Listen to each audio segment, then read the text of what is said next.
Um, so we hear a lot about how government spending is inflationary. So that's the idea that if we do things like spend more money on benefits, for example, it will just pass through the economy as higher prices. And if the net effect of that means it's kind of pointless, right? Like if everything starts to cost more, your benefit is worth less anyway. And that's why inflation is such a difficult problem. So I'm interested to talk to you, Max, about, well, what can politics actually do?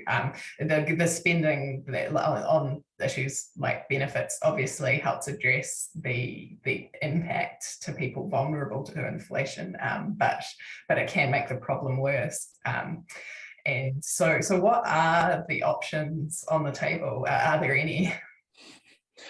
Yeah, again, a great question. There's a whole lot of interlinked issues there. Firstly, I think a lot of it is outside of the government's control. It's well rehearsed, obviously, that a great deal of the inflation we're experiencing is being experienced everywhere else in the world, which tells you it's not anything specific to what our government is doing. Supply chain disruptions because of COVID, Ukraine, China's COVID response, those are all things that, in my view, are principally driving inflation. And you have to remember that even where inflation shows up as occurring in domestic areas, the things like the non-tradable sector, a lot of things that that are part of the domestic economy actually rely massively on inputs from overseas anyway. So I think it's very hard to say that any or much of the inflation has been generated domestically. Is government spending contributing to that? Well, I haven't really seen any compelling argument that it is. And the government's line on this, which I happen to think is largely correct, is would it be sensible in any case to stop the forms of spending that they have planned? I mean, a lot of the spending that's pointed at, like rail and things like that, isn't even happening yet and won't happen for a long time. Things like the health sector reorganisation, I've got my doubts about some of that, but absolute health sector reform is needed. I don't think New Zealand would be better off if we stopped spending that money, and it's doubtful what impact it would have on inflation anyway. So what can the government do? Really, in the short term, I think all it can do is cushion the impact on those worst off.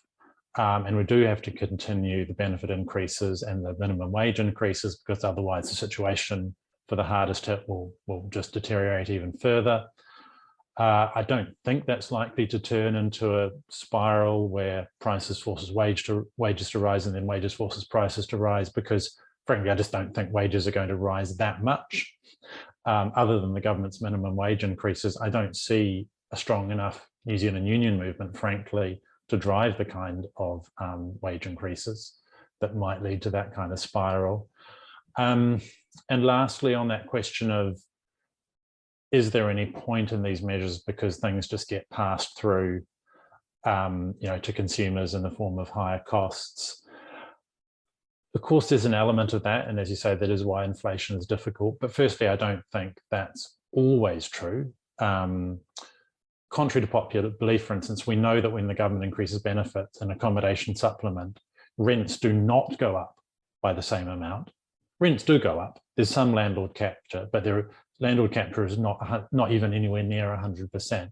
So there is a point in increasing people's incomes generally. Where it does get problematic is areas where firms don't face a lot of competition, because it's really easy for them to pass on cost pressures and hike prices.